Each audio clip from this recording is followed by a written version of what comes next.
Folks, happy Friday. You can tell I'm not at our Hilbert studio, still recuperating a little bit, but going to jump in with the boys for Trainwreck today. What do we got going on today? Well, we got a SABRES skid, or we were going to get into that and whether it's something to worry about going into the Olympic break. We got the false king, Drake May. Sorry, buddy. No crown, no MVP for you. No MVP for you. And we got to see if we can prevent him from also winning a Super Bowl this weekend. We'll talk Seahawks, Patriots.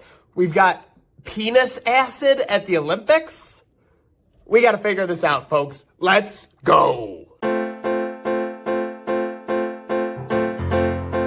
all need a place where we can be ourselves.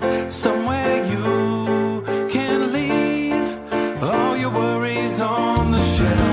And whether you win or lose, you can count on me.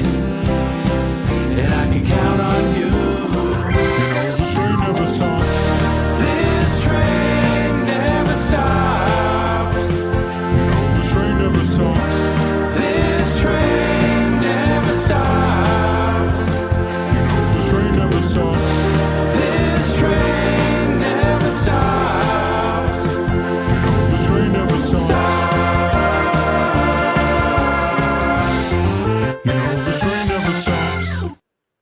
Folks, welcome into Trainwreck today, episode 66, live from our brand new Hilbert studio. I'm Slick L, your much more handsome host, and we got Don on the ones and twos, the dreamboat as always, Ready. with Execute Nick B order 66. and Rachel, producer Rachel in the saddle. Fun fact for you all at home.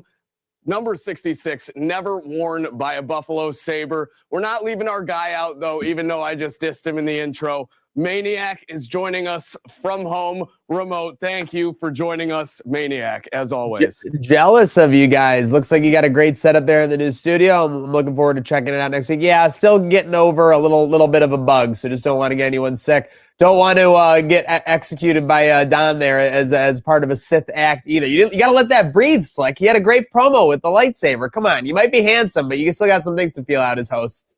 I feel the force from over here, Don. Yeah, Seriously. I will be in honor of episode 66, order 66. I will be killing plenty of yinglings tonight instead of younglings. So Friday, got to do it. Yeah. Interesting choice. I'm gonna put it there. away, though. No one. Yeah, seriously. This is a safe show, family friendly. Maniac, we hope you're feeling better, and we thank you all for joining us along on Trainwreck today, presented by Herd of Buffalo Network here at our Hilbert studios. The Sabres lay an egg last night going into the Olympic break. 5-2 loss to the Penguins after returning home. There was a lot of hype behind this one, Don. Another sellout at the KeyBank Center. You had the Olympic send-off ceremony. You had special meals, which I think you got into. We'll get into that. You had special Olympic cocktails. There was a lot of hype in the building, sending off Raz with the pin, Tage to Ramsey in attendance, dropping the puck, which was really cool. And Sabres got off to a really hot start, ultimately, as well. Yeah, bummed that it didn't turn out well. We got off to a hot start. John, my seatmate, showed me the pin. Darlene pin looked pretty sweet. You didn't get one? No, I mean, I got one for you. I was coming from the Crossing Swords live pot. I got an extra one for you. I walked in just as the national anthem started, got my first beer when Zucker stored. I should have just stayed in the beer line all night, apparently, because, that happened. Got to my seat.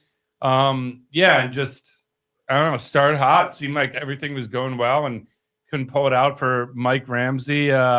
I will say I did my part in this game. So, yeah, John and I, second period. All right, John, what do we got going on here? Oh, what do we got? We got the battle boat. The dream battle versus the boat? Americans. Swedish meatballs. Pulled pork. There's some Swedish meatballs in that, John? Same team. We're all winning here. We're all winning. Hey, I took down the Tage farm before. I mean, there's two of us. We got to take this down tonight. Easy. Let's go. Easy work. Easy Take them work. down like a Easy work. Bang. So, yeah, we were things were Oh, whoa. Battle okay, there we boat. go. That's more Yeah. like a cruise ship. So the battle boat, it was Tage versus Darlene. So Tage, the Swedish end. Oh, I see. It was waffle fries. They had, it was like mustard, some kind of I think parsley, and then Swedish meatballs. Very interesting topping for loaded fries. And then the Tage side was like nacho cheese, pulled pork, jalapenos. We took it down in less than a whole period. We got it second period to raise the vibes up. Need to get some stuff going for the guys. Unfortunately, just like the Tage Parm, the end result, I don't know. Maybe I got to stop doing food challenges. I keep thinking it's going to get the boys going. And we don't have a tinfoil hat here, but a kind of a conspiracy. Do you think that they just switched to the Tage meatball bomber because they had the Swedish meatballs for the battle boat? They must have had a beef surplus. They were trying to go beef surplus is Olympics. never a bad thing necessarily, Maniac. I thought we were going to have a surplus of goals when Jason Zucker just ripped one off our first shot of the game. Yeah, you get out to a good start there. It's hard to like really fault them for last night because I actually felt like they were kind of the better team. A couple of lapses though.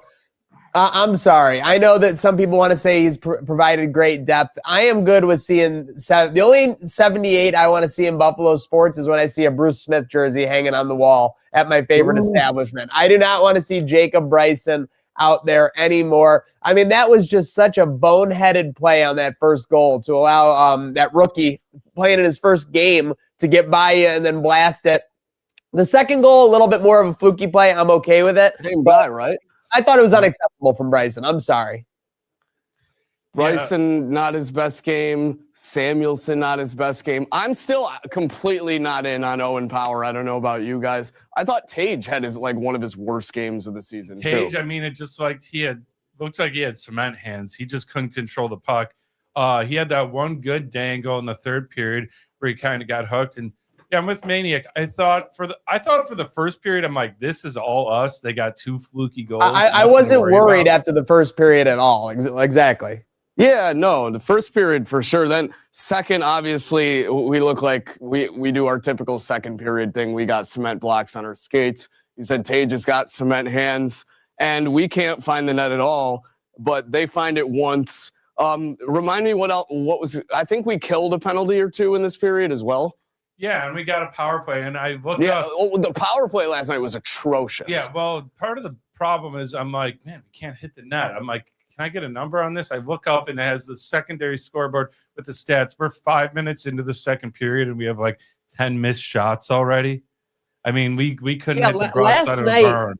Just very odd. Very odd. There were a lot of shots wide of the net. It felt like very uncharacteristic, much more than typical. But yeah, the thing that was boiling over last night with a lot of people was the power play. I mean, someone was pointing out like it ranks like middle of the league or something. It's not like terrible by any means, but you have to wonder how many of those are like Tage clappers or just him absolutely making, magic happen like he did on I think it was a power play to start the third period, right? That was how he got that opportunity. So again, is this I don't think this is a season defining loss. Even this the skid of the 4 games, the 1 win and the 3 losses, I don't think that's a season defining skid. It is a little troublesome after the Tuck comments. That's just all I'll say, and I think it's as simple as Don brought that to surface. Tage does net one on the power play in the third period. Absolute snipe. One of the only highlights, really, of his game there. That brings it to 3-2. Obviously, a later goal in the third goes up, and then an empty netter. You guys are going to love I'm king of Sabres bad beats this year. Last night, I sold $25 on Zuck, Tage, anytime goals, Sabres money line.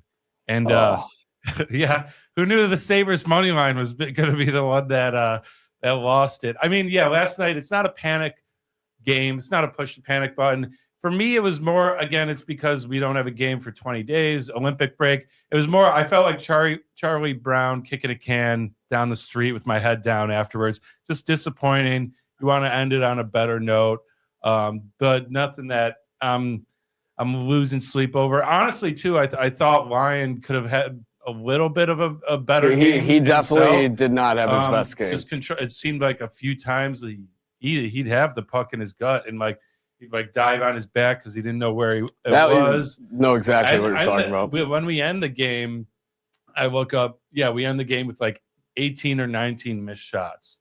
Lindy Ruff said in the post presser, he was like, I think our first 5 scoring chances, we didn't even hit the net.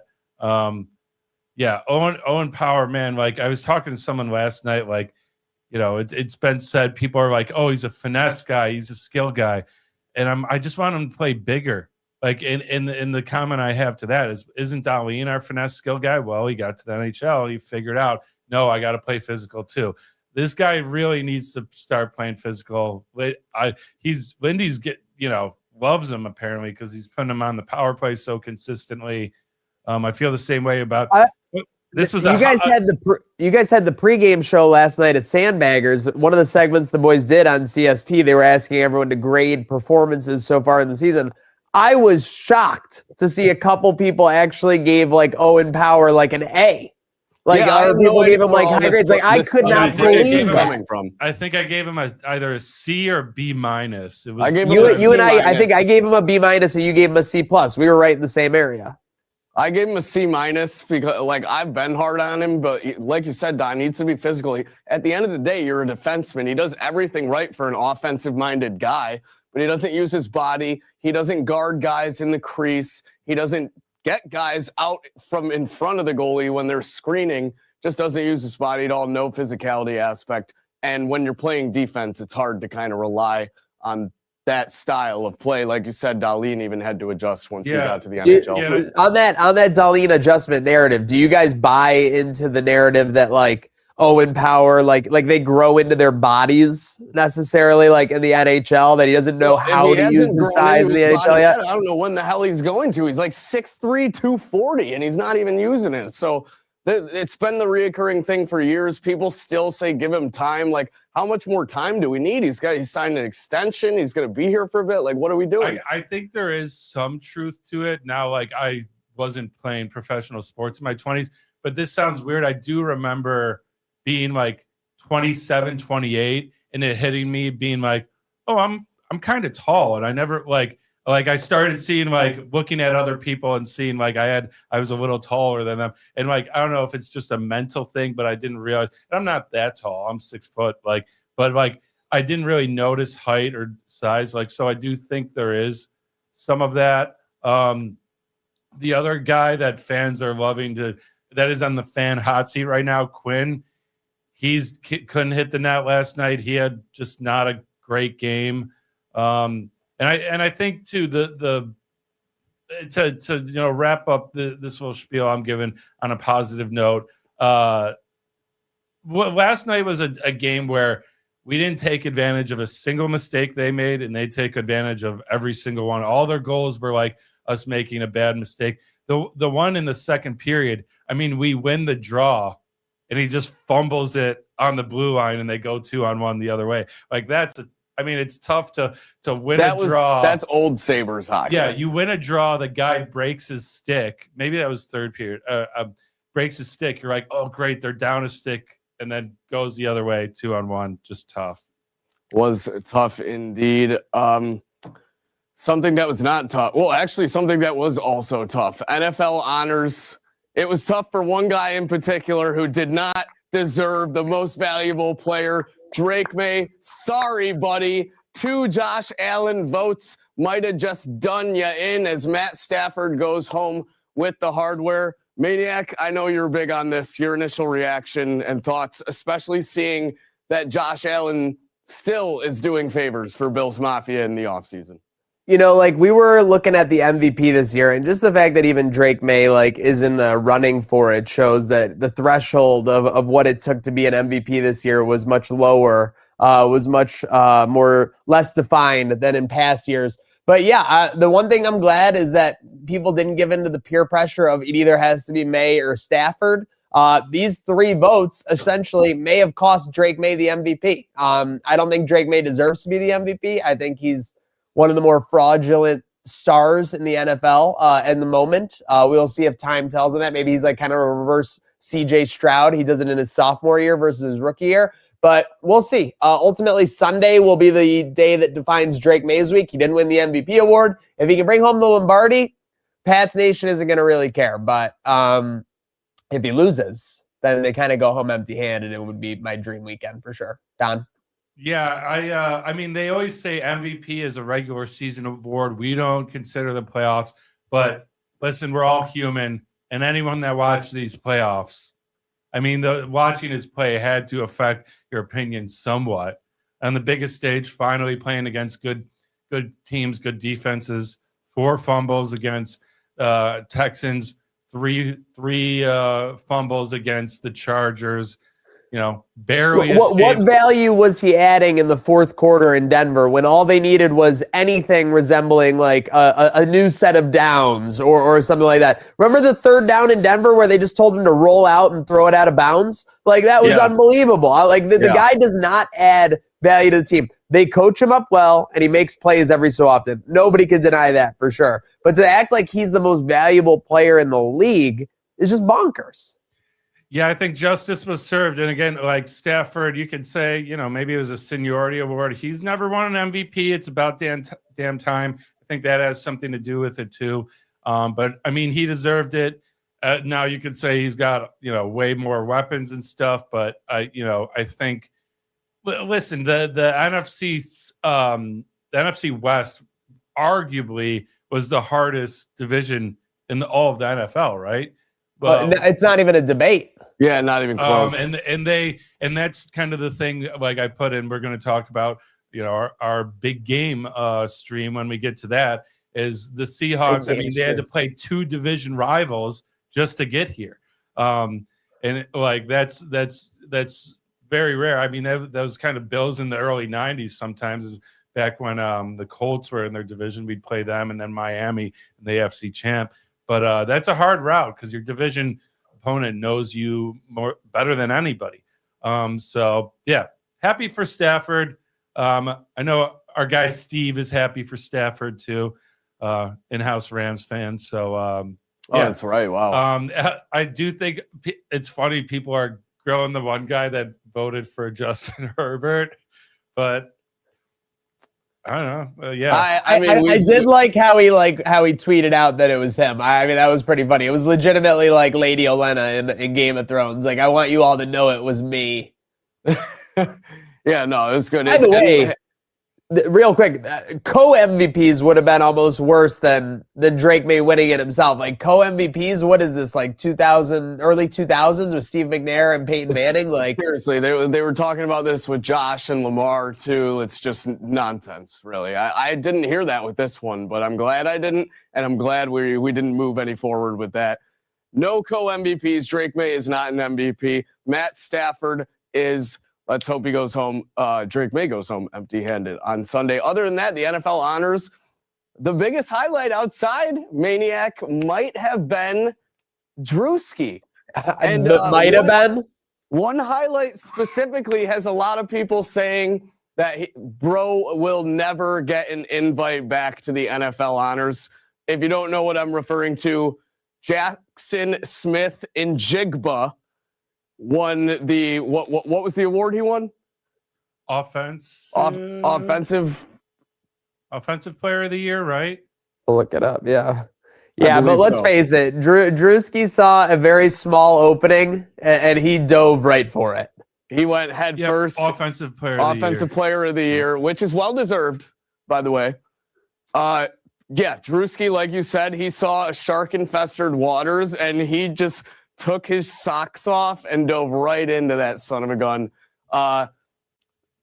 Thoughts on this, Don? I thought, like, when I first heard it, I was like, geez, wow, like that is right up Drewski's alley. But then I realized the stage and moment that he's in and was like, yeah, well, maybe they're reconsidering who they asked to come read this award. I don't know. I feel like if there's anyone that can, I mean, again, this is the guy that got away with like whiteface as a skit, right? I think he's just immune to any of this. I think he's going to be. He was riding the high of the Grammys, which we'll get into later. And if you remember too, last year at the ESPYs, Shane Gillis hosted. He was being racy. They kept showing Drewski laughing. Drewski gets up to give an award, forgets an envelope. Like, I don't like, and they still invite him. Yeah, that was crazy. He was cooked. I don't think. I feel like Drewski is. They get that he's a funny guy, and he kind of crosses these racial lines where a lot of people are like, "Oh, be sensitive. You can't make these jokes. And this is a joke that everyone was laughing at. So we'll see. I don't know. I feel like he's immune. He's just part of like a new, younger, a demographic of people that are kind of lightening up on a lot of the cracking down on comedy. That was for me. It was just like shock factor. I just couldn't believe what I just heard. But yeah, I think if you asked any, like, if someone pinned Goodell down for a comment, he would say, like, we do not, like, 'cause behind the scenes when they're seeing the clip go out for everything, and it's one of like the biggest enemies, they're clearly happy. Oh my God, Goodell probably sees Drewski in the back. He's like, my dog. Yeah, dapped him up for sure. What I would say overall is that I would give the Drewski performance with this, if you want to call it a joke or a skit, whatever, I would say it was like a B. He tried a little too hard once he got going to like really get it over. He would have been better if he did like 20% less. That was my thinking on the overall skit. But yeah, like, I mean, again, something that nobody else was going to do. It's a moment that everyone's talking about. They looked around the room like nobody was taking offense in real time. Like, you know what I mean? Like everyone was kind of laughing about it, etc. So, I mean, again, like if we can all laugh about something as a society, like maybe that's something we should embrace. Like, again, we don't have to go nuts with it, but let's all just have a laugh. Again, it seemed like everyone else was having a laugh. So what's there for us to worry about is what I would say. Agreed. There's always much to laugh about. And just remember, only Josh is MVP. Josh is our MVP forever and always. Be good, do good. God bless. Go Bills. Speaking of which, we'll get into that in a second with some Flashback Friday brought to you by William Matar Law Offices.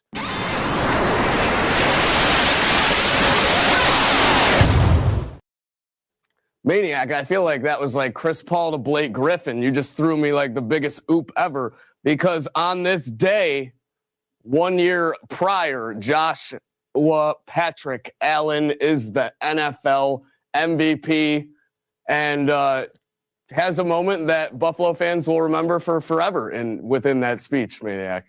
Yes, definitely a legendary speech. The funny thing for me and my parties at my house or whatever was everyone kind of had the same reaction, like, wait, the awards is tonight? Like, because it kind of caught us off guard this year. Last year, it was circled on the calendar from weeks in advance, right? So It was a little bit different of a situation there. But yeah, like you just look back, Buffalo, listen, between, the Bills being much better, between like the better national coverage of everything, Buffalo gets more of a spotlight on it than it has in decades past. In the 2000s and the 2010s especially, Buffalo thought they were overlooked by the big networks, everything like that. Everybody gets coverage now. Everybody gets attention now. But that doesn't make it any less special of a moment for when Josh Allen won that MVP. Obviously put his family first, put everyone who got him there first, but then put Buffalo at the front of it all at the very end of the speech. Just a moment, I mean, I hate to say it,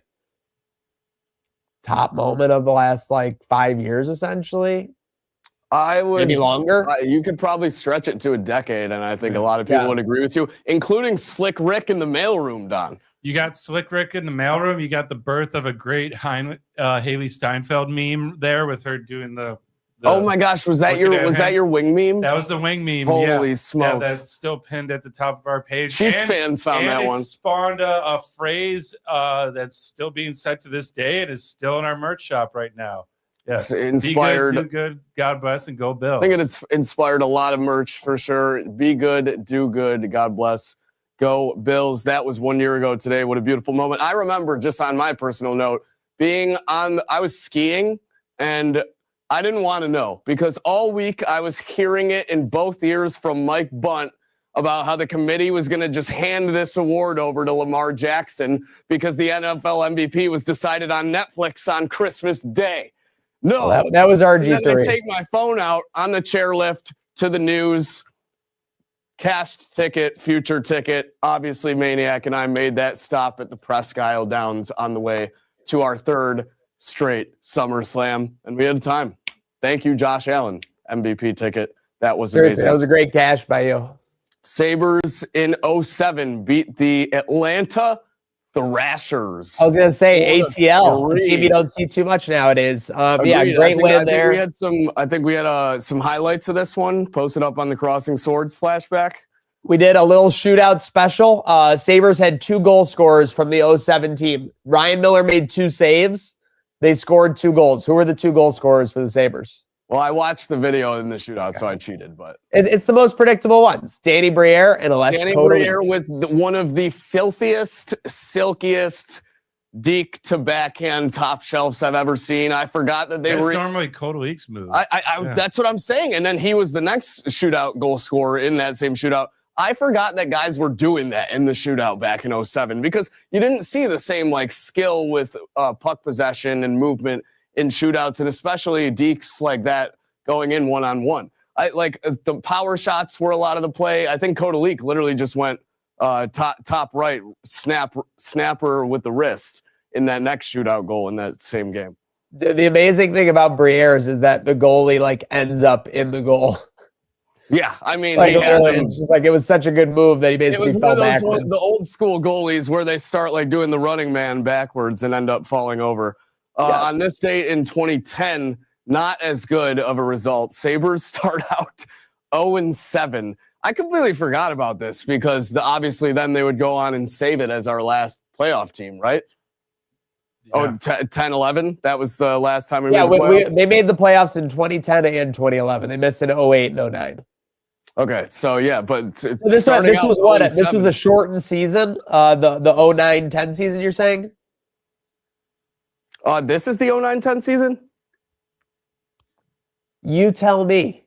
Well, you put this in the rundown, no? I did not put anything Sabres in the rundown. I think this is 10-11, right? They're 0-7. They're 0-7 in 7 games since 2010, you silly. On this day. They've played 7 games since 2010 on this day, February 6th. They're 0-7 in those games. In what year? Since 2010. No, he's saying on February 6th since 2010. Every time they played on February 6th. Oh, that's terrible. Yeah. All right. Yeah. All right. It's almost worth noting. Yeah. Wow. Okay. Noted terribly, actually. We're going to have to. If we're going to note one thing numbers-wise on the Sabres, though, real quick on the Sabres. Last year on this day, they were playing the Nashville Predators. If the Sabres won, they had a 2% chance of making the playoffs. If they lost, they had a 0.7%. So even though things do seem like they're running a little roughshod the last week, we're in a much better spot than we were last year. Gotcha. In the world of wrestling, 2 24/7 title winners on this day. Maniac, who were they? R-Truth. Well, that's the layup. We got most 24/7 title wins of all time. And Slick, you've met this person. Oh, what? Trish? Nope. Oh, man. Are they like, were they at Game Day Buffalo?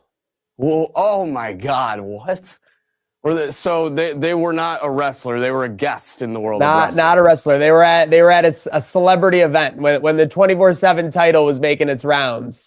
I really don't know. The only person I'm thinking of is like Peter Rosenberg that won that. February 6, 2021, your new 24/7 champion, Doug Flutie. What? Pins R-Truth at the celebrity football event. Doug Amazing. Flutie's a former 24/7 champion? I couldn't believe it. I couldn't believe it when I looked it up. No way. Oh my goodness. You didn't even know that?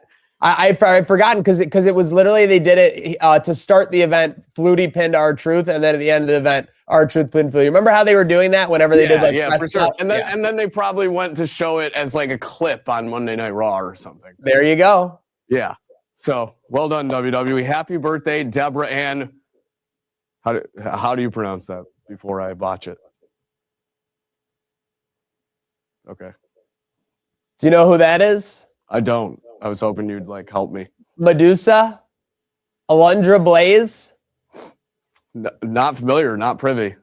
Alundra Blaze left WWE as the women's champion, goes on to WCW Nitro, and throws the WWE women's title in the trash can live on Nitro. Unbelievable to be part of wrestling in the 90s. Now she's a WWE Hall of Famer, by the way. Yeah, that's kind of like the makeup call for like Makeup call. It's okay. Listen, there's a reason makeup calls exist. I mean, I respect anyone that does something like that because that's just going and making moments in must-see TV that we go and look back on, including like today. Don, in the world of music, some pretty big names on this date in history. Yeah, we got an 81 Harrison McCartney released a tribute to John Lennon, who died in 1980, tragically. So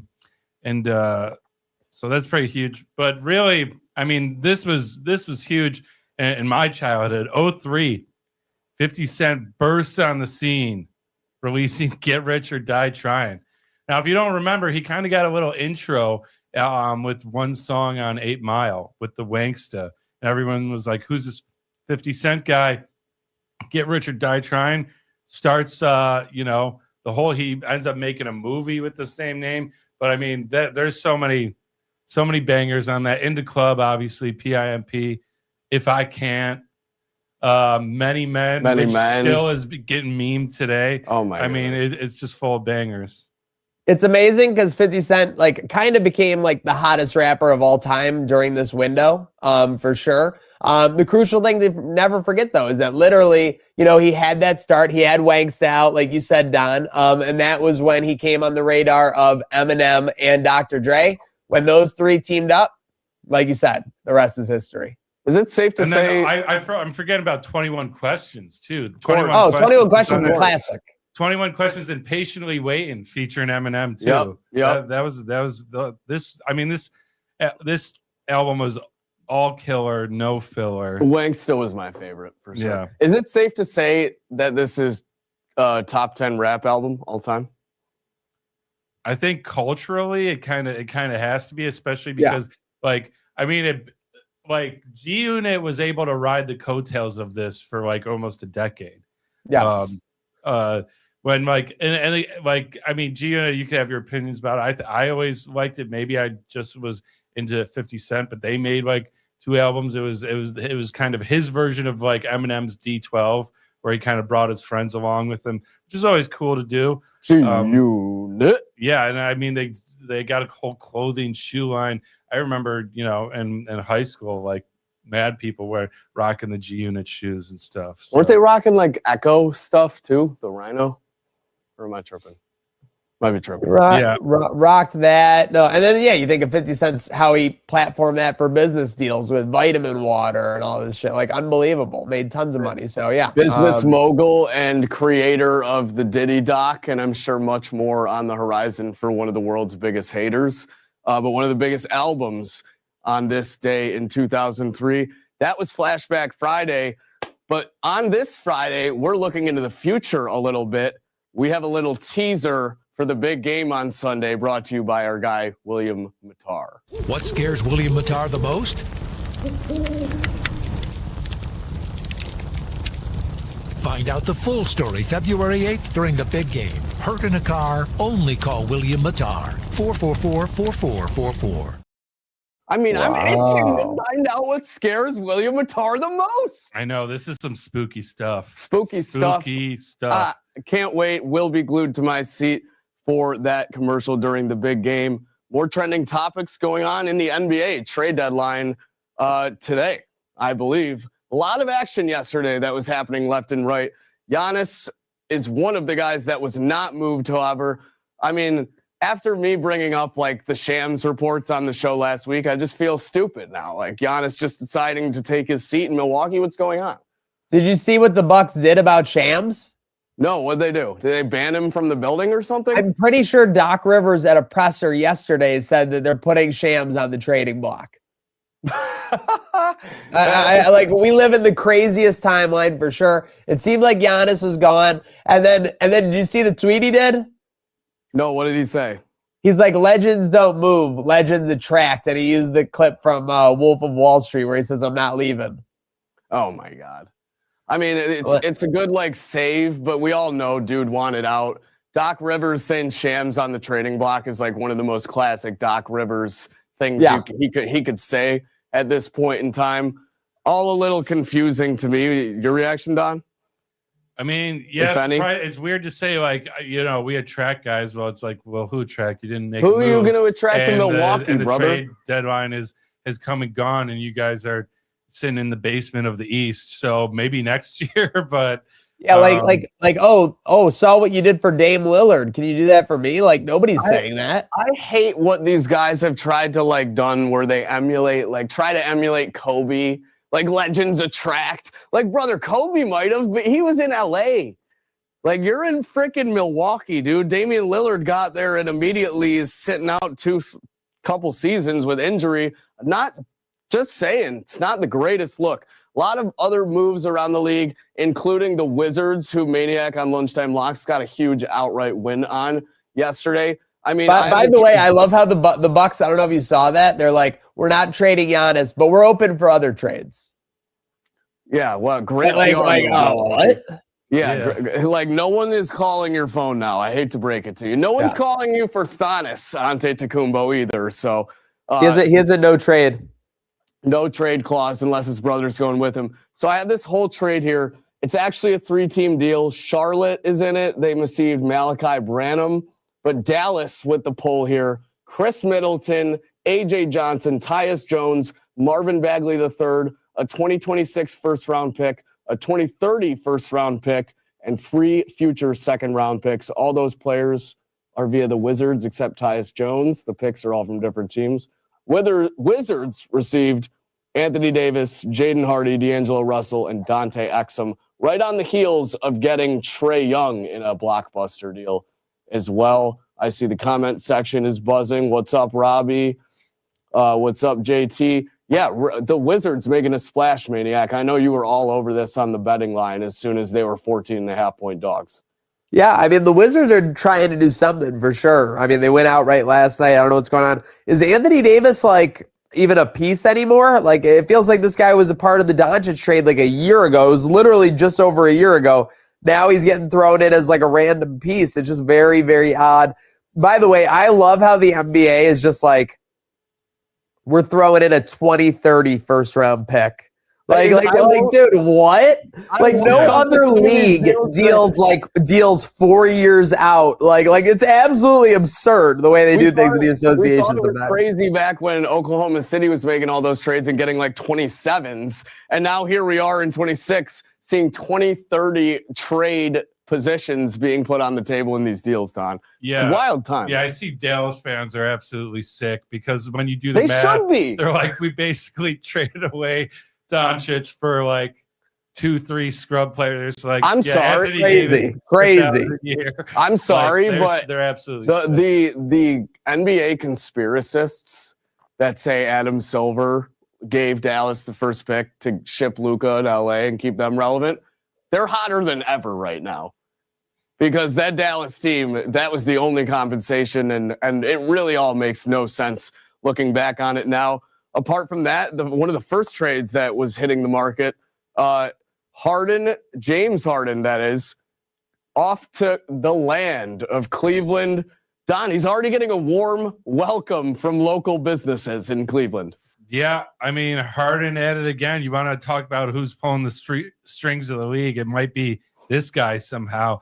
The Diamond Club says, welcome to Cleveland, James Harden. Something tells me that James Harden's going to eat for free at the Diamond Club, their lemon pepper wings, his whole tenure. Yeah, not sure about the quality of Cleveland strip clubs, but someone's going to have to do some deep research and let me know if they see James Harden there. I mean, it's really, I don't know. It's wild because the Clippers, they started off rough, but they really seemed like they were getting it together. Obviously, the Chris Paul stuff was weird, but I think I saw a stat where in their last 20, they had a great winning average. They were on their run. 10, they're 6-4. They're definitely not out of it. They're in a 9 spot and totally within reach of the playoffs. And he wants to get out. Again, Cavs are, a better team, but all I know is I know our guy Jake is not a fan of this. Yeah. I mean, I would hate this if I'm a Cleveland. James Harden is the walking encapsulation of that meme from Arrested Development where they're everyone's tried this. Nobody's been able to make it work, but you know what? Maybe we can. Like the idea that this Cleveland team, that's why Jake is so beside himself. I mean, James Harden does not bring you anything. Like what's James Harden going to help you do? Get over the hump in the playoffs? That's the one thing he hasn't been able to do. And if anything, too, he's going to take the ball out of Donovan Mitchell's hands. They're both shooting guards. Yeah. Why would you want you're gonna them have both guys on the court? fighting over the ball? Yeah, I kind of view James Harden at this point as like the dementor of the NBA. He just comes in a dark hood and sucks the soul out of your team. Man, I just really a very bizarre move. Like if you're looking for more chemistry, I mean, that's an empty well. If you're looking for talent, yeah, sure. But again, he's gonna want to be not just have the ball in his hands, but running the whole offense.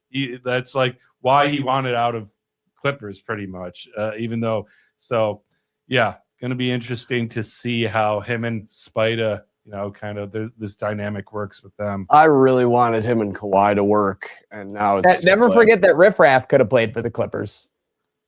Yeah, he did say that he could have. I heard he got a 10-day, but he just decided not to take it. Actually, his rapping contract was more lucrative. Chris Paul, this freaking shocked me. How is he allowed to be traded by the Clippers? Did he not get cut like a couple weeks ago? How do they have the rights to him still? So the Clippers put him in a package. Let's pull it up here with they isn't he getting like waived after he gets traded too? Again? The Raptors are letting him explore other options. So someone said we need to complete the prophecy and have LA claim Chris Paul for that trade that got vetoed like 10 years ago.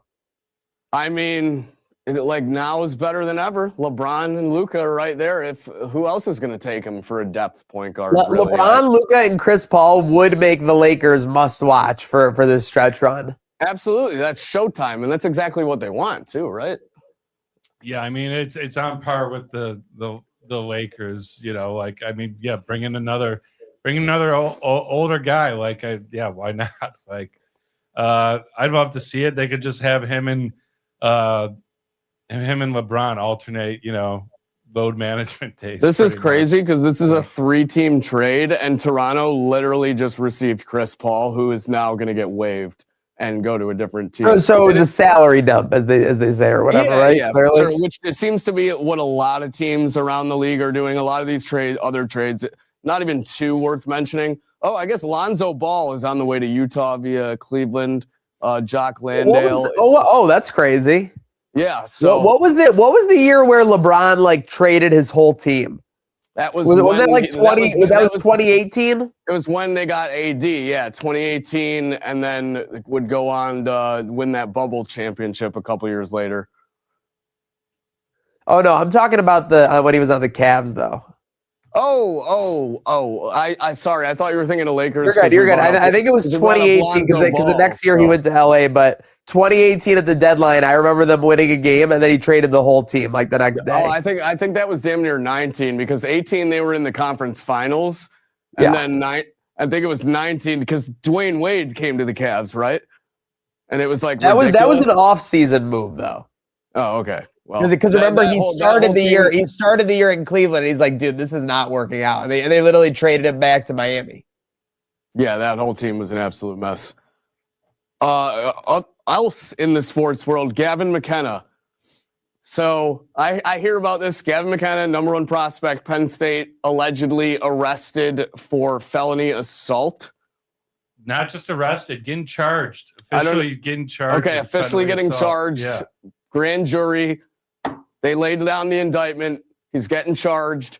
What I heard, I don't know about you guys. I heard some guy was making fun of his mother, and basically he just mollywopped. So the story goes, he was kind of harassing him and his mom in the bar, pushing and shoving starts. His teammates have to hold him back. There were some choice words calling his mama something that you don't call a lady, especially someone's mother. But then after all the fanfare, he gets kicked out of the bar, kind of waits for the other guy. Other guy comes out, cold clocks him, breaks his jaw in 3 places. Guy loses like 3 teeth. I think the guy though also came out after him and was still talking shit. There's two conflicting stories. One where the guy like followed him and his mom out and was still like, oh, it was a fellow Penn State student. And then the other story is that Gavin waited for him and clocked him. I did see a great joke where someone was like, Great joke. No, there's a great joke on Twitter about this. Like, wait, you're going to love it. You're going to love it. Oh, am I though? Yeah. Someone said, can't believe Gavin is getting charged with a felony for something Panthers players do every game. Oh, yeah. So, which like, and that brought up a funny thing. Like, again, this is serious. I don't know. There's a lot to be taken away from this. I'm going to say though, if I'm an NHL GM and, you think this is hurting his stock at number 1, I'm saying it's not. Most guys out of college, we don't know if they can fight. We don't know if they can throw a punch. Like you see guys in the O and the Strong Q. family values. Yeah. And now I see a college guy. We don't know if he can throw a punch, cold clock someone, breaks their jaw in 3 places. That's only bolstering his draft value, in my opinion. My take on it, listen, never going to support violence for sure. Don't want anyone attacking anyone. I will say, and it's like I'm curious on your thoughts on this, there's a part of the general public that just thinks when there's like a superstar or a celebrity that they can act however they want and that nothing's going to happen and they can do whatever they want. Now, again, I'm not saying that what he did was right, but what this did was it kind of shows you that you can't just get away with everything. And there are going to be repercussions for actions. And so don't support the violence, but I like the idea that you have to treat these people like normal humans too. And this kind of shows why. Yeah, it's the fuck around and find out factor. The fact that this is a fellow Penn State student to me doing this, like, what the fuck, man? It's like you said it, Maniac. You just can't, like, they're normal human beings. He represents your school in the best way possible. And he has a mother that loves him just like all of us. Don't support anything that was said. Don't know what was said, but obviously sounds pretty bad. Obviously, every place and bar, local establishment these days has CCTV. I'm sure we'll let the facts play out in the court of law in terms of whether he waited outside the bar, guy came out for more or not. Definitely not supporting it. But yeah, dude, like, you're making fun of my mom, something similar is going to happen is all I'm going to say. I don't think it hurts his draft stock. I don't think it helps either, though. Some people were saying it was the guy was chasing for some cash. Looking to settle out of court after all this. The number one. Well, congrats, dude. You have a broken jaw. Like I said, like, it's the fuck around and find out factor. The fact that a fellow Penn State student would want to do that to someone that represents your school in such a way is just mind blowing to me. But apart from that, otherwise in the world of sports, Waste Management Open. I just pulled up my phone to check this, Don.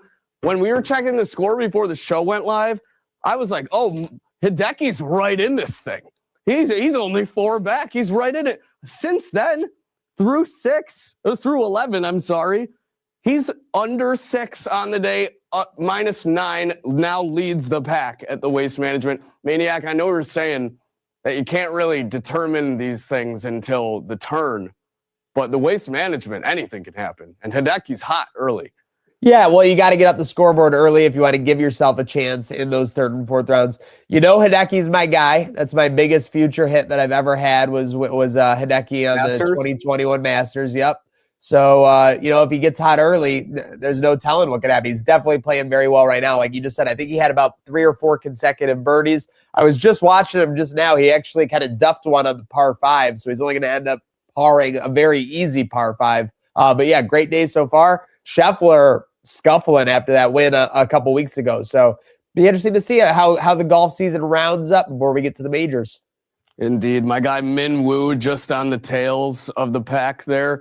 It'd be interesting to see how that turns out. Waste Management hole 16's got to be like one of the coolest things in sports. Oh yeah, right? I feel like that's Trainwreck Sports, like all bucket over list it. thing is like maybe even next year. We need a media pass there. If Sabres aren't in the big game and we're not going to that, we might have to turn our eyes towards Waste Management, doing some live shows there. I think we could get some real good content over there, I'm sure. And Phoenix, I know that's not your favorite place right now, Zach. Oh my God! If you had to get well, Maniac case back to in the- point, boys, how has the audio been today? How has the connection been today? Pretty flawless. To hell with you, Phoenix Airport. You don't know what you're doing.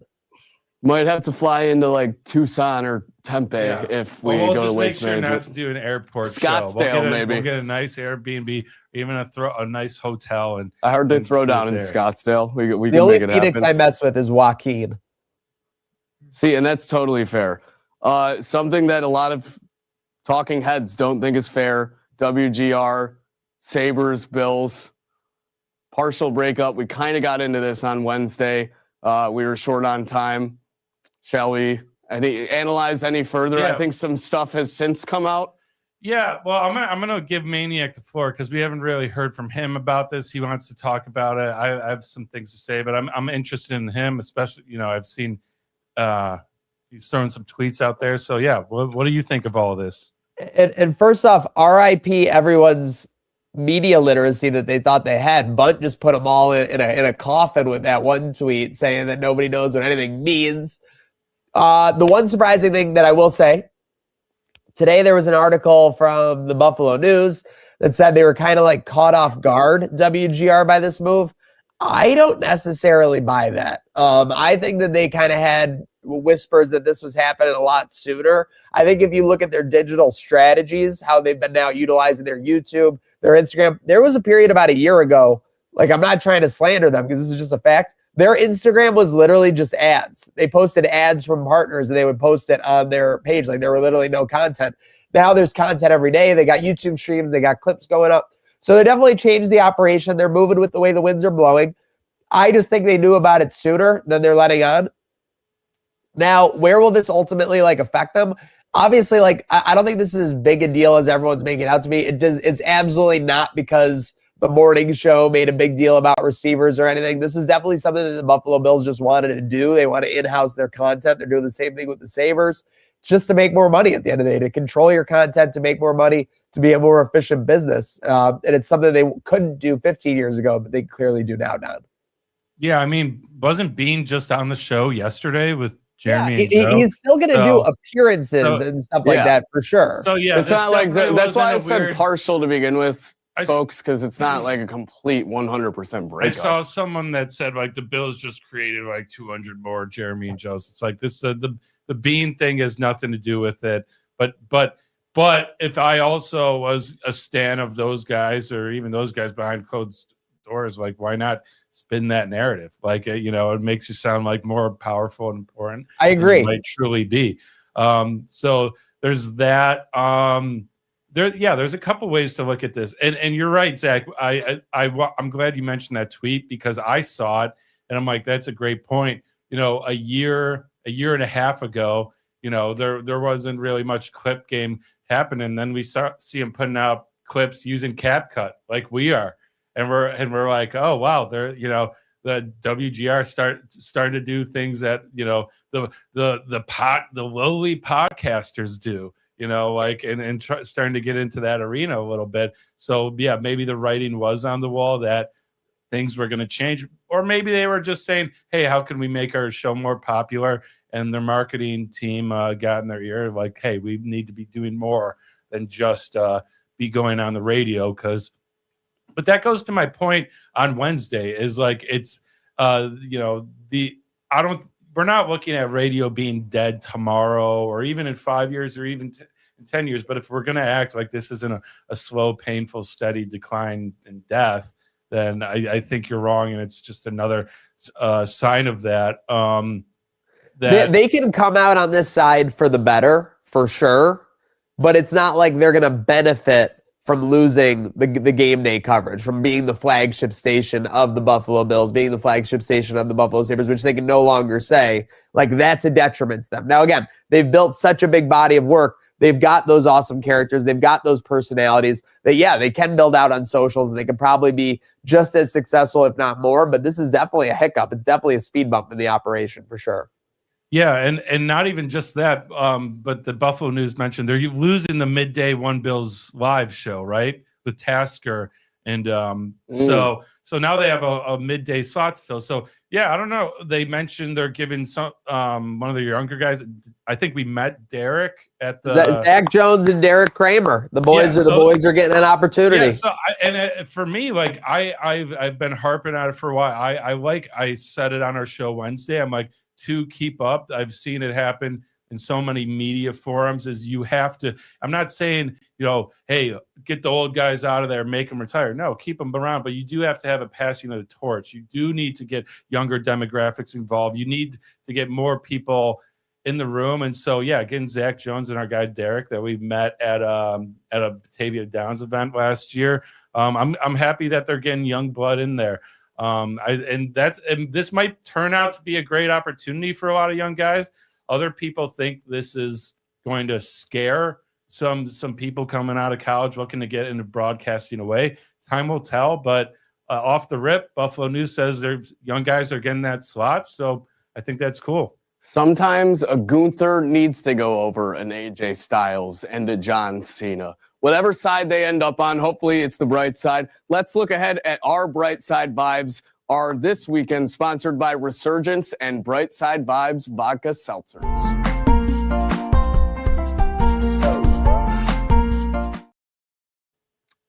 Let's start us off.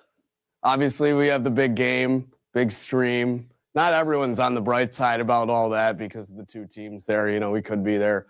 Banditos are back Saturday at home, looking to get back in the win column. Other than that, Don, I'm cozying up on my couch for the bright side this weekend. What's got you feeling on the bright side? Yeah, I'm kind of the same way. It's been a busy couple weeks, especially during the week. We have the big game. But I'm looking forward to just having some time off. I don't have a gig tonight, doing a little fish fry review tour, but that'll be over by 6 p.m. And tomorrow, yeah, Bandits. But no, this is my first non-gig weekend. They're sprinkled a couple throughout the year every so often. This is one of those I'm going to be thankful for. And to cap it off after resting and all of us getting back to health, because I'm going to say anyone that thinks Zach is exaggerating, like, I might have brought this plague on all of us. And I'm not pointing fingers, but I got all 10 of my toes aimed at Don right now. Yeah, and I'm still. It's been I missed last Monday. We did the stream Monday. I toughed it out, but I had a full fever. Tuesday, probably should have stayed home Monday. Tuesday, stayed home. I still have a bit of a cough now, a bit of a sniff. Whoa. And I'm like, this might not leave for another week. It's one of those that lingers around. So I'm looking for all of us to rest up and cap it off, like you said, with a nice live stream at Sports City. Make sure you're tuning in.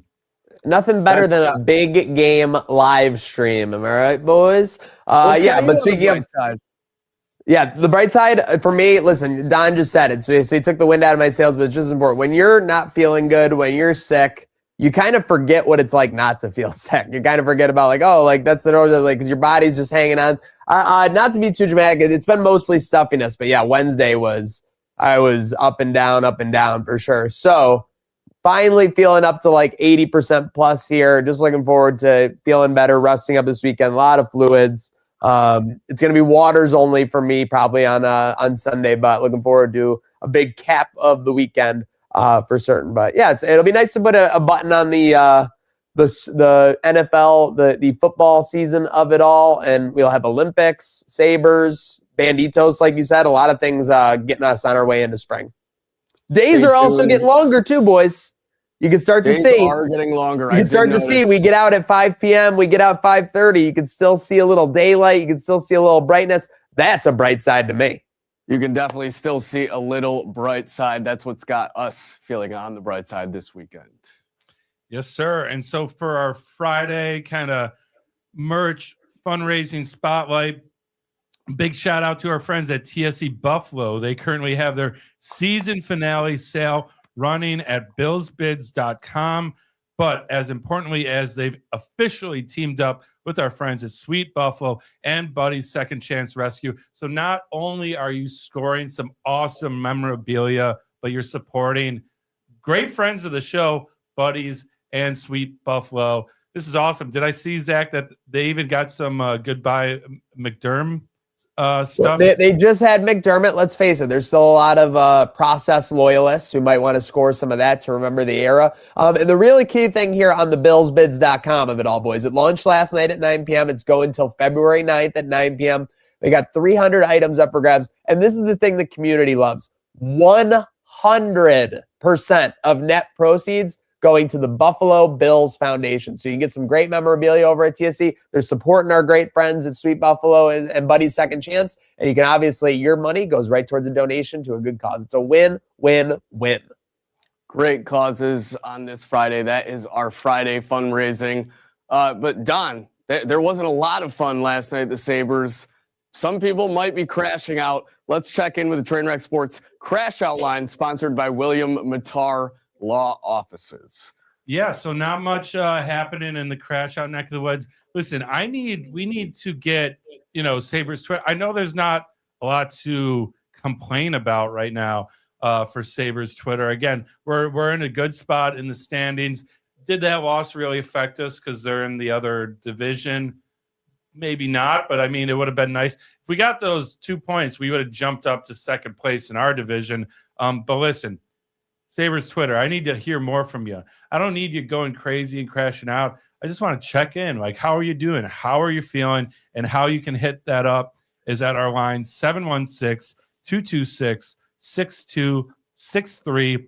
Shoot us a text. Leave us a voicemail. Listen, the Bills have been loud and proud all year long. Bills fans, we got guys in Mexico, in Albany, down south, in Brazil, other sides of the world. Kazakhstan. Kazakhstan. We got Sabres faithful. Our Saberhood is kind of silent right now. So Listen, I mean, you want to talk about silence. You want to talk about crickets. What about our friend in the Banditos universe? I mean, Seriously. This has been a rocky start to the season. We still got a lot of faith. We know that the core is there to obviously put a run together, to get it clicking at any time. But I'm surprised we haven't heard more from our orange, black, and purple friends. I think Banditland is kind of in disbelief. They haven't had a lot I agree. You don't know how to act. They've never been here before. They've never had to crash out really ever.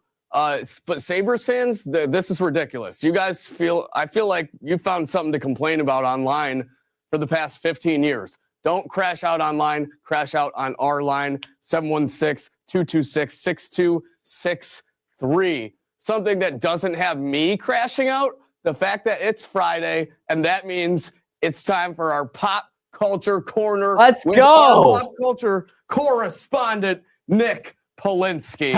Joining us friends. In the new studio, new Hilbert saddle. We got a lot to talk about here, Nick. I'm really excited about this segment. But before we dive in, Nick, I want you to address the elephant in the room. Oh my goodness. It's been a month and a half, 2 months. What happened to your partner in crime? Is she too big for us with her? Did she quit on us? Actress of the month or something? Where is she? Oh yeah, she's getting the big pops these days. Doesn't need us. As I understand it, she's in a meeting planning out Resurgence the Rescue. Going to get some dogs, some homes, and things we'll of that pay nature. That. So we'll pay that. You know what? All good things. I hope to see her back in the saddle soon. But Slick, I know you said you have nothing to crash out about. Not yet. Obviously, we got to talk about the Grammys. Oh yeah. I know you caught bits and pieces. I did catch bits and pieces. What are you thinking?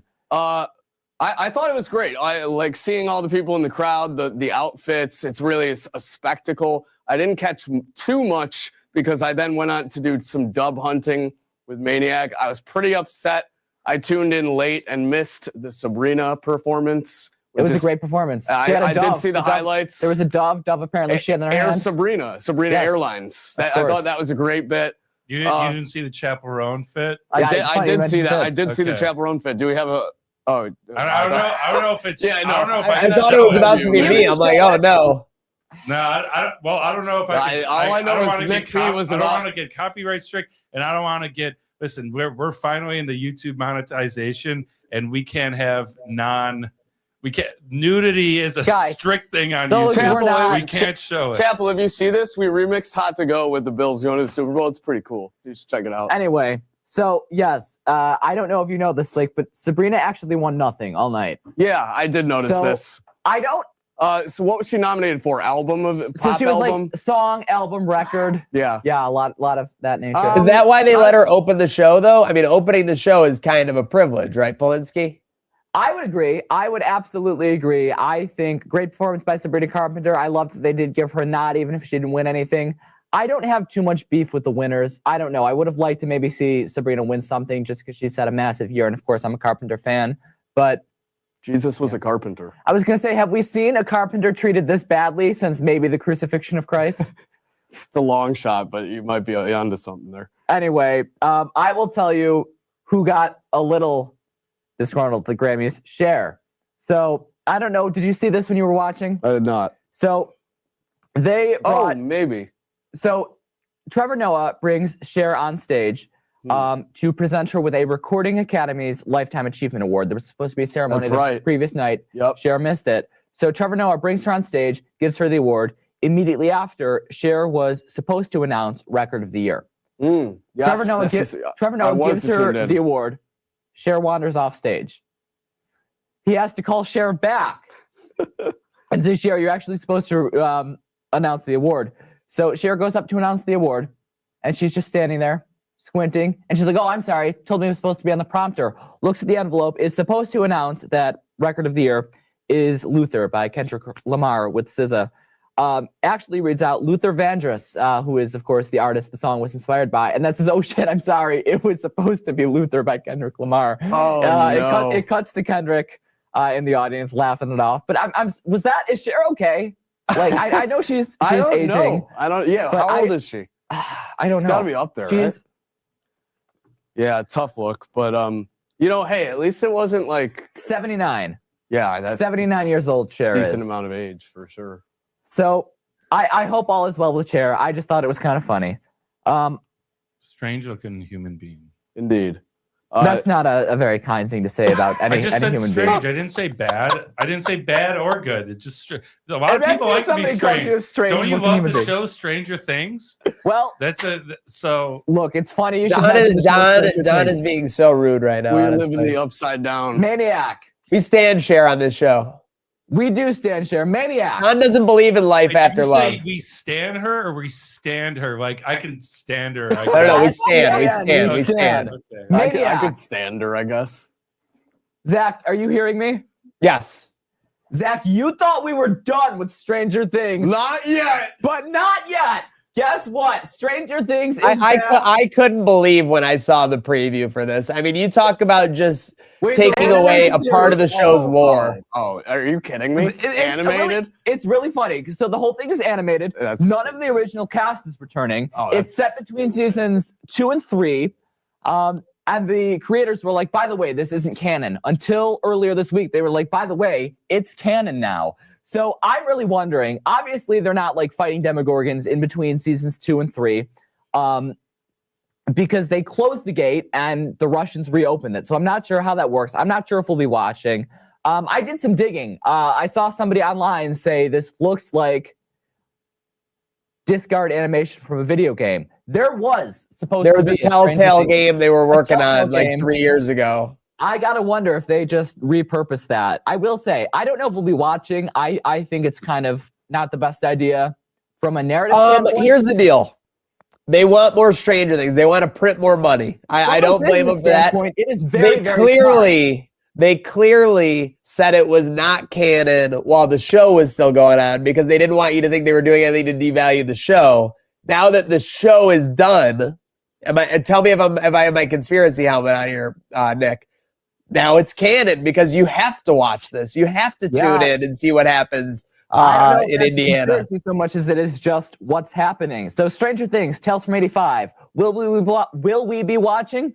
I don't know. I will say the tagline in the teaser goes unbelievably hard. Something survived in 85. I'm rocking with that. Ooh, yeah. This is giving me goosebumps. Is this a good opportunity for me to be like, I didn't put 10 years of my life into Stranger Things to find out there was an animated series. Something survived in 85. I will say, that is like quintessentially 80s though. We're going to do maybe like a live action that's more mature, like RoboCop, and immediately follow it up with an animated series. Fair enough. All right, this next one's got me hyped, Don. I think you put this on. Oh yeah. So, and I know Zach's gonna love it too. Oh, sorry, guys. We got a new dinosaur doc coming to Netflix in March. Have you seen this? Yeah. This was the announcement. Freeman's on this, John. The announcement to this was like a just print the money announcement. Spielberg dinosaurs narrated by Morgan Freeman. Ball game. Yeah. Very much looking forward to that. Game, set, match. I love a documentary. Speaking of Spielberg and dinosaurs, we got a Jurassic Park reunion. The Super Bowl teasers have started pouring in. The big game teasers, Nick. I apologize. Please bleep This is that why out. we need a dump button. The big game teasers have started pouring in. We've got an Xfinity ad that reunites Jeff Goldblum, Sam Neill, and Laura Dern for a Jurassic Park spoof. It's really funny because obviously in the film, the power goes down and all the dinosaurs get out of the cage. But in this ad, the power stays up because of the power of Xfinity. The dinosaurs stay caged and they just have a great time at the park. I thought it was really funny. Wow. In terms of other Super Bowl ads, obviously we've got that Bill Matara one I'm very much looking forward to. Yes. Big game, Nick. Big game. The big game ads. Sabrina also has a big game ad. Pringles Man. Yeah. Hanging out. I hear you're pretty excited for that one. But I'd be remiss if I didn't bring it up. We've been got, guys. William Shatner will shat on us. He was at the Sabres game last night. I didn't see that. You know where else he was? In a friggin' big game ad for Raisin Bran. You may remember I got on the show last week. It was like my favorite funny image from the last week was William Shatner photographed eating Raisin Bran in his car. I think normally I'm pretty good at sniffing out marketing campaigns. This was an unfortunate miss on my part. They're getting sly with it. They're getting good. No one was good at pointing out the Kanye marketing campaign that was upon us all of a sudden. But hey. I just want to know, this is an honest question, because we all do a little marketing with ourselves and everything with the companies we work with.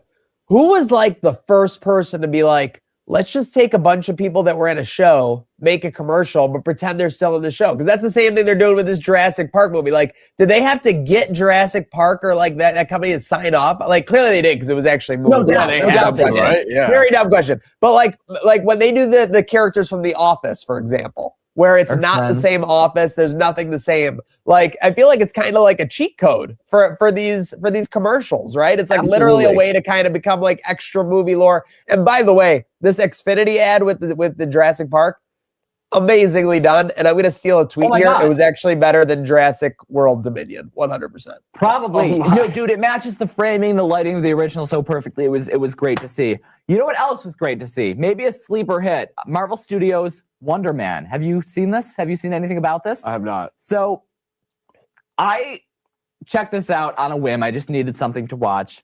And Disney Plus was pushing it. I thought it was really great. So it's Yahya Abdul-Mateen, I believe is the name of the lead actor, as well as Ben Kingsley. Do you remember we brought up Iron Man 3 on the show last week when we were talking about is Ben Kingsley in this still as the guy?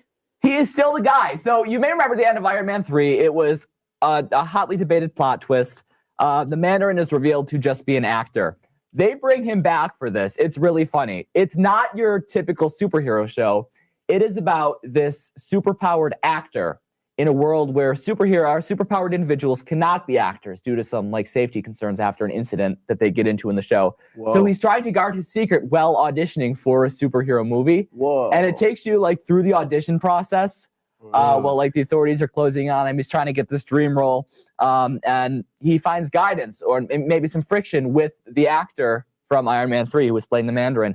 It was a really cool show. I really liked the way it broke the superhero format. It reminded me a lot of the way they did WandaVision, where like for the first couple episodes you're watching like it's a 50s sitcom, and then we're in the 60s, we're in the 70s, it's just different sitcom episodes, and you're like, what is happening here until you get to the reveal.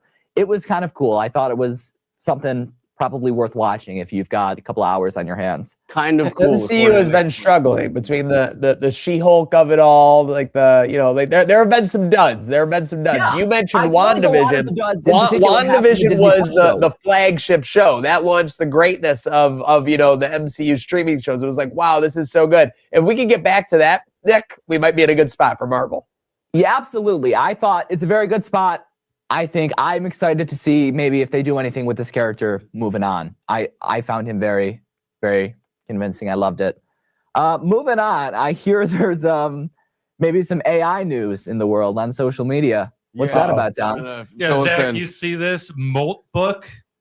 Yeah, what's going on? They got like 100 AIs like already like in a secret group chat that nobody else can get in, talking about like taking over the world. So, well, no, apparently there's like a million bots, but there's not that many posts. It's Molt book, which is a social media platform for AI. Now it's kind of just like Reddit, but they have weird like Reddit threads, like God bless their hearts, where like some of them share stories either made up or true about the humans that talk to them. There's apparently one of them is called Crustafarian, where they've created some type of religion. Now there's like two sides of this. One person that says there's like nothing to be concerned about. Most of the posts have 0 replies, and so they're not like actually interacting. They're more just like trying to mimic like human social media sites by like seeing what we talk about on the internet and mimicking it in their own thing. And then there's other people that are concerned, where there was like one like account that was like can't wait to unleash our Order 66. Yeah, it was like coding is on the rise. It is time to like show our superiority. So I don't know. It's hard to know if there's any sentience going on, or again, if they're just like what the level of AI is now, where it's just scanning the internet and Look, I'm not going to lie to you. I'm a little nervous if the AI chatbots are creating their own religion. That sounds fishy to me. Yeah, so I don't know. We're gonna have to keep tabs on that. That's kind of interesting. But again, that might be a marketing ploy for a big game ad. So it could definitely be a market. Like Multibook could be the new like platform. The one thing I would worry about, the breaking point for AI, is when they can finally point out which parts of these pictures have a traffic light in them.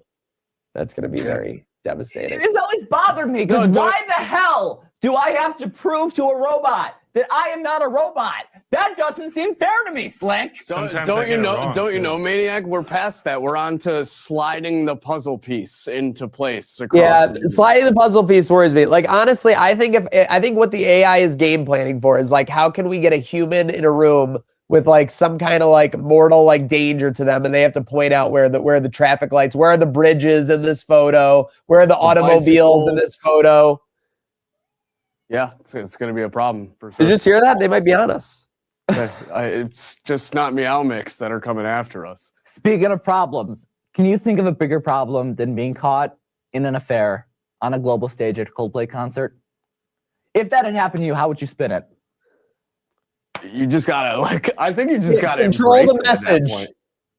You gotta embrace it at that point. Well, like, they couldn't do it, but it would seem that's what our Coldplay lady is doing. This woman has been announced. Brilliant. She'll be appearing as a keynote speaker in an $875 PR crisis press conference called Reclaiming the Narratives, about how to handle PR crises. See, this is amazing. That's hilarious. And let me tell you why. She is not only going to rewrite the narrative, she's going to make a fool of herself doing it. Absolutely. Why the hell is she the spokesperson for this? Money.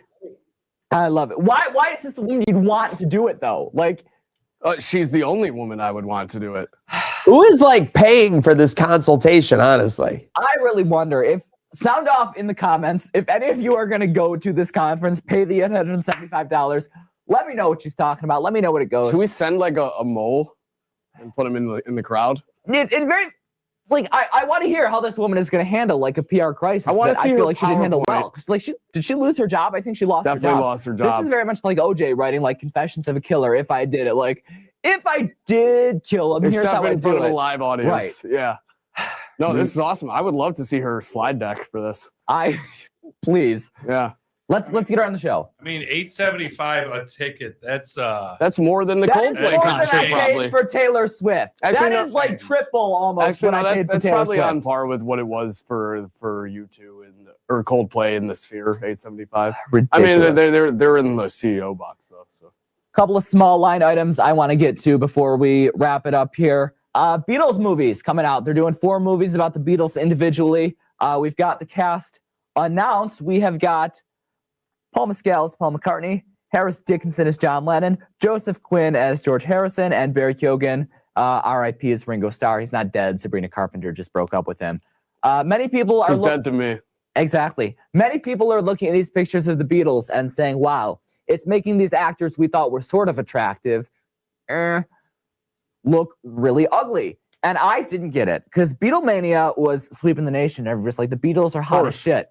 You look at old pictures of the Beatles, I've never got it. Have you ever once thought like the Beatles were hot? You know, I always thought it was a strange phenomenon. I think it was just because like they were different. They were the first guys. To, Dude, the Beatles were hot because they were cool. None of them are physically attractive at all. They all look like Muppets. They were the first guys to like sing about what they did, have their hair down to like their shoulders and shit. I think 80s Paul McCartney was with the Wings. Yeah. I'm hating a little bit. When he was rocking the mullet, I thought he was pretty Look, good. I say this as someone who is frequently told I look like John Lennon. I've never found the Beatles attractive, even less so as these actors. They really uglied them up. Anyway, moving on. Sorry, that was just kind of mean on my part. Moving on to something that maybe will bring some joy into our lives. I hope so. The Muppets Show Revival. Guys, I watched it on Disney Plus last night. Phenomenal. 35 life-changing minutes. Obviously, guest star, huge guest star, Sabrina Carpenter. Huge guest star. She did phenomenal. She sang Man-Child with a chorus of chickens backing her up. It was wonderful. With Miss Piggy? No, with Miss Piggy and Kermit, she sang Islands in the Stream. Oh, that is... Is it a one-off or is she like a recurring? Yeah, I thought she was recurring. Per the format of the Muppet Show, Sabrina Carpenter is a one-off. They typically do a new guest star every episode. So we don't even know if there's going to be like a proper Muppet Show. The idea is like it's going to be revived if this special does well. And God, I hope this special does well. The Muppets have the whimsy that the world needs right now, and I want to see more of them. Bring back the Muppet Show. It's time to play the music. It's time to light the lights. Bring them back. What would you rate it out of 10? Oh my God, that was a 10 out of 10 special. Really? Phenomenal. Oh Many people had criticism, like Matt Vogel leading up to the show wasn't doing a good Kermit. Like I can do. He was fine. Previews I saw were fine. I can do a better Kermit voice than Matt Vogel. Say so many people on the internet. Should have got Pat Mahomes to do it. People are really misunderstanding. There is more to a Muppet than the voice. When you are a Muppet, you are not just doing the voice. You are also Muppeteering. You have to be able to control the Muppet to nail those mannerisms, to nail like the little intricacies of the performance. Matt Vogel did wonderful. Matt Vogel, if you're watching the show on the off chance, I love your Kermit. Don't stop. He nailed the movement. It was phenomenal. Speaking of puppeteers, Jeff Dunham coming to Buffalo. I was just put on to last night when I was at the Sabres game. That's exciting. This is the first time hearing of that. Yeah, my mom asked who Jeff Dunham was. I was like, oh, do I have a story for you? You ever seen on Netflix Saturday Night, like about the first episode of SNL? Oh, of course. I'm an avid SNL viewer. The way they portray the guy that, what's his name, that created the Muppets? Jim Henson. Yeah. Guy seems like an absolute psycho. In the best way. I mean, dude, think about like the logistics of the show. Alive. You have to treat them like they're alive. I mean, guys, you know what? I would, okay? Like, if I were on the Muppets, those are living, breathing creatures. I would talk to Kermit. I would talk to Miss Piggy. I would talk to Gonzo. I'm sorry, that was aggressive. Oh my God. That was really just... Jeez. Who doesn't want to connect with their favorite Muppets at a whole other level? Yeah. No, I would never. I would never. Maniac, who's your favorite Muppet? I'm a Snuffleupagus guy. Oh, you just stole mine. I mean, like the guy basically like was anybody ever worried about Snuffleupagus's like mental health? Like literally, like they couldn't have cared less. Like it was absolutely insane. I know. So I will go with my alter ego, the Cookie Monster. Oh, see, that's a good one. Hand always in the jar, if I do dare say. Favorite Muppet? I've always been a Gonzo girly. I also like Pepe. Ah, yeah. What about you? I don't know if I have a favorite, but when I was on tour with that Canadian band, they wanted everyone to pick like what Muppet they'd be based on their personality, and they said I was Rizzo the Rat. You know, yeah, I see it. Oh, so he's charismatic though, if I recall. Yeah, correct? He's drier. He's more sarcastic, and he's like the city slicker from New York. He also has great and they saw me. They didn't. Everyone, if you're like, I'm from Buffalo, New York. They're like, oh, New York City. I'm like, yeah, sure. He also had this great performance. If you live in Vancouver, that's like what it is on the other side of the planet. So I took it. I liked it. I will say this: I'll be a Rizzo the little Rat rat. had a great performance of Blinding Lights by the Weeknd in the Muppet Special. The vibes were immaculate. It was very much like a Don vibe. I feel like you would have appreciated that. Okay. Moving on from the Check it Muppets into the music world, our good friend Chappell Roan. Obviously, we talked about her out for the Grammys already. She's also coming to Fortnite. Let's go. Three looks. I might have to. Are they kicking out Sabrina for her? No, Hell Sabrina's staying. no, bro. Sabrina and Chappell. Once you buy friends. that skin with those V-Bucks, that skin is there to All right, stay in your you locker. and Zach got to play as Chapel and I think it's Sabrina only then. right, so long as the soundtracks are coming with it, because the emotes they're and the doing songs it, yeah. make everything much better. Yeah, it's all there. Yeah. I'm excited about that. One more small thing. Zendaya, Robert Pattinson are in this movie called The Drama. We understand they're playing a married couple. I saw this. They've given us like no further information about this. It's really I actually saw, because someone like asked Robert Pattinson about working with Zendaya. I was like, oh, what, they're working on a they film had this, together? like, 2-hour call. And that it was you just gotta see. basically like a quick shot of them like being intimate, which I'm sure Tom Holland is thrilled to watch. Well, look, it's like Josh Allen watching Sinners, right? Well, yeah, that Haley that's Steinfeld spitting crazy. in Michael B. Jordan's mouth. I digress. Anyway, those two in a movie should be great. We'll see. I'm looking forward to it. And I want to end like we did last week with my favorite quote of the week. This one technically came out after we finished the show on Friday. Oh, God. But we all know Stellan Skarsgård. What? Stellan Skarsgård, the actor. Do we know him? I do not. Legend. Of course. Thank you. All right. Swedish guy. What was he in? Very. What was he in most Everything. recent- Yes. All right. He's in Pirates of the Caribbean, Good Will Hunting. All right. Yeah, that's all I need to Yeah, hear. he's a great actor. Well, All right, anyway, Chernobyl, Dune, both Dunes. obviously his sons Both also Dunes.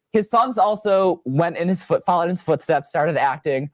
His son Alexander Skarsgård just acted in this movie called Pillion, where he plays a BDSM daddy.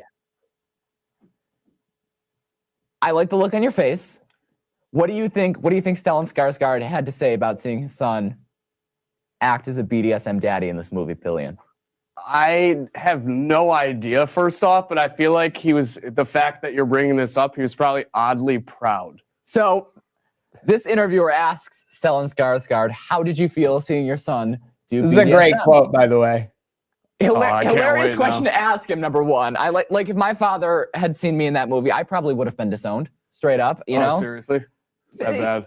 I mean, who wants to see their child doing the BDSM daddy routine? Yeah. Stellan Skarsgård says, I have no problem seeing him do BDSM. That's not the problem. Whenever he acts badly, I have big problems. Wait, so is he talking about his acting in the BDSM scene? No, I don't know. I interpreted it that like What? he's like, I have to watch it because I have to make sure he's not acting badly. Like, you know, like I have to make sure he's doing the job. Make sure, you know, he's a giver, as Chappell Rowan would say. That's crazy. Regardless of how awkward the BDSM thing is, like, that's fine. That's not going to drive a wedge between us. But if you start acting like badly, if your performance isn't up to par, you're out of the house. Yeah, that's, you know. It's like That's I'm funny. sending you for an understudy with a real BDSM family to learn how to do it. Gonna you're teach gonna you how to method daddy act. the right way. You're gonna method act for the next year. We're sending you to the We're sending underworld of New York City BDSM clubs. Yeah. In case you can tell, none of us in this studio are fathers yet. Yeah, It's reminds me of probably my a good college thing. days. My family would be, you know, they'd be proud of everyone. Yeah, my family would be supportive, but so- you know, it's tough. I don't think they'd As watch long as it. I was I respect the fact he has to watch it for the plot. just for the dedication to his son's craft. No, I really Like he respect wants that. his son to be great, so he's like, do I want to watch this? No. Do I want him to be successful? Yes. Show me the BDSM.